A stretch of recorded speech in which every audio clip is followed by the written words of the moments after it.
people make the mistake of thinking the United States Senate as a cohesive body. People should think about it as 100 CEOs who are all all have their own interests and are coalescing around things or not, depending on their own interests. So it's going to be tough. Firstly, and secondly, frankly, the new leadership in the Senate, whoever it is, whether it's John Cornyn, John Thune, or somebody else, is going to want to lead those people in a different direction and, frankly, provide some contrast to Trump, not be lapdogs. Henrietta Treyz, tell me your thoughts on the process of the House. They got to get out a week or two and figure it all out. But, Republican or Democrat House, even if we say it's close by a few seats, how will this second-term president deal with a fractious herd of cats like we're going to see in the House?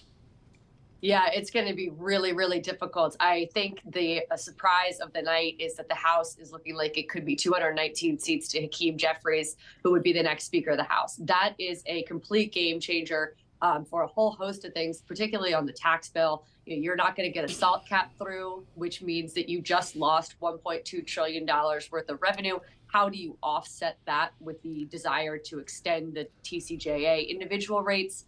You're certainly not going to be repealing the IRA tax credits on the clean energy manufacturing or production side. Maybe you'll repeal the electric vehicles tax credits. But those components are going to be seriously in flux. And the next majority leader, the next speaker, whoever it is in the House, is going to have a very, very hard time on the Republican side corralling what will be, at the bare minimum majority. And we've already seen in the last couple of years how difficult that's been for Speaker Johnson, whose job would be even harder next year. Terry, we have President-elect Trump with a strong performance by the Republicans in the Senate. With a couple of minutes of hindsight here, what did we learn over the last several hours? Well, we learned a couple of things, Paul. Well, one is that should be borne in mind is that the Electoral College is meant to provide exaggerated clarity. I think that's important. Trump's margins moved, according to a Politico analysis this morning, moved about 2% in the 192 counties that he won so far. And, so that was well within the margin of error, but it doesn't take much change to produce that kind of result. I think we learned three things quickly. First, politics is circular. You've got a situation here where, these are people who are the Trump coalition fundamentally are people who were Reagan Democrats in some sense coming home. And I think that's important. Secondly, and like things like J.D. Vance praising the Federal Trade Commission is evidence of circularity of politics. Second, I think the political establishment is lazy. Instead of trying to provide progress for a generation, instead they went off on, and both sides went off on personal attacks, trying to hamstring Trump personally, all these sorts of things. People are tired of it. They want progress. They want movement forward.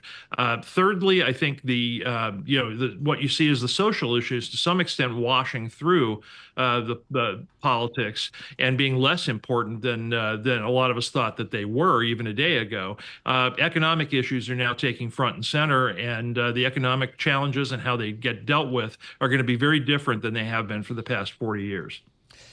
Henrietta Treyz, if you're the Democratic Party here today, what's job one here? What do you do here? Find a bumper sticker message that works. I mean, they have to seriously reevaluate the message. I think there's going to be a referendum that says the campaign had door knockers. It was incredibly well financed. They orchestrated a really successful convention. The debate was one. It was not the messenger, although obviously there are issues with the gender divide, and that seems pretty stark from last night. But a real core problem is having a really easily delivered message that Democrats can get across the way that Republicans do.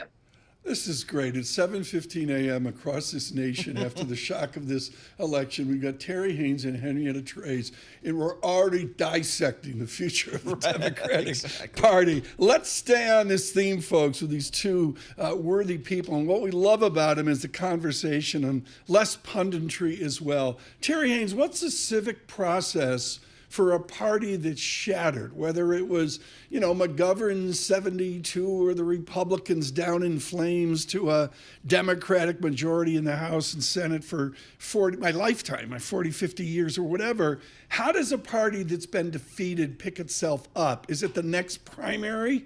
What's the process? Well, they'll all do. What you'll see from Democrats certainly is you'll see a lot of post-morteming and a lot of Opus Dei style self-flagellation. But I'm not sure this has happened in the last 40 or 50 years. Yeah. Even when Mondale got crushed by Reagan in 1984, what was underneath there was a continued movement towards Democrats in Congress. There hasn't been a situation where one party has really been pushed down quite in this way in quite some time. Maybe back to 2006 would be the last time with Democratic Congress up. I'm not sure they learned the lessons on the Democratic side quickly. The reason why I say that is because you have so many institutionalized interest groups that are in favor of the status quo, frankly, that a new message takes a really long time. Bill Clinton was the last person to really successfully take the chess pieces and throw them up in the air. It was over 30 years ago. Henrietta Treyz, just one anecdote here. I stood with Newt Gingrich at 2 a.m. at the Hanover Inn, Dartmouth College, Hanover, New Hampshire. And Newt gave me a piece of wisdom. He said, when you get defeated, it takes 4 cycles to realize you've been defeated. Henrietta Treyz, have the Democrats had their 4 cycles where they realize they're defeated, or are they going to continue right on to 2026? I think they'll go right on to 2026. They'll focus immediately on some of the Senate races that they'll want to pick up, whether that's Susan Collins in Maine or Tom Tillis in North Carolina. They will be targeting the benefits of the Inflation Reduction Act and all the clean energy tax credits, fighting to keep those maintained. And then on the House side, you are definitely going to go straight into the midterms. Hakeem Jeffries is going to guarantee that, I think, that we move immediately towards 2026 and building the Democratic minority. That would have been the exact same case had Harris won. Republicans would have started off by saying, okay, eyes forward, we're going on to the midterm elections. Let's win this. The way that minorities usually do come back and win in a midterm election cycle, which we've seen for the last several presidents, with the exception of Joe Biden, who did very well in the midterm with his Democratic Party. Henrietta, just real quick, I wanted to get a clarification from you. Do you believe the Democrats will keep the House, or are the Republicans in line to take that as well? Right now, based off the data, we're still only at like 50, 60% of the vote counted out in California. And there's an outstanding vote in Alaska that we need to have sorted. But there is the potential for 219 seats, just one more than necessary for Hakeem Jeffries to be the next Speaker of the House, per the latest data I've seen that continues to come in flux.